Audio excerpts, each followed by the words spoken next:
Cette semaine dans Réforme, j'ai consacré l'éditorial à l'intervention militaire qui est en train de se préparer en Irak. Ceux qui sont opposés à cette intervention disent que c'est aux Américains d'y aller. En effet, le chaos actuel en Irak est une conséquence directe de l'intervention de 2003, et donc il serait logique que ce soit aux Américains de réparer ce qu'ils ont cassé.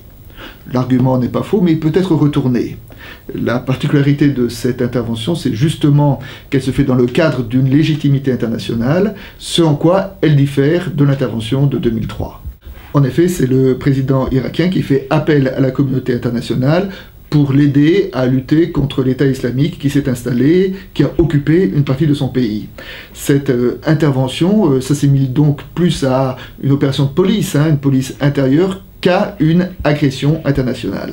Et en cela, elle rentre dans le cadre de ce que l'apôtre Paul, par exemple, disait dans l'Épître aux Romains, lorsqu'à propos de l'autorité, il disait que nous devons soutenir l'autorité, et Paul disait, ce n'est pas pour rien que l'autorité porte l'épée contre celui qui pratique le mal.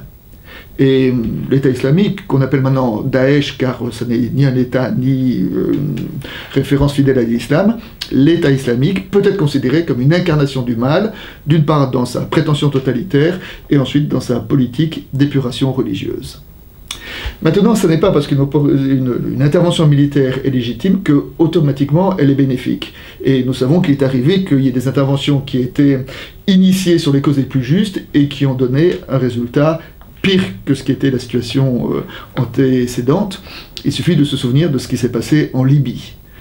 Par rapport à ces méfaits intrinsèques de la guerre, Erasme, le vieux sage du XVIe siècle, disait déjà « La guerre est une chose si pernicieuse dans sa nature même que, même sous la conduite du plus juste des princes, et avec les motifs les plus justes, elle engendre généralement plus de maux que de bienfaits. » Donc comment faire en sorte que cette intervention n'engendre pas plus de maux que de bienfaits? Eh bien, cela est justement de l'autorité, de la responsabilité du président irakien, Fouad Massoum, et de son premier ministre, Haïder al-Abadi, et de leur capacité de créer vraiment en Irak un gouvernement qui soit pluraliste et démocratique dans le sens de respectueux des minorités, et notamment de la minorité sunnite. Ce qui est exactement l'inverse de la politique qui a été menée par les États-Unis après la guerre de 2003, et dans ce domaine-là, plus qu'ailleurs encore, nous avons le droit d'écouter les leçons de l'histoire.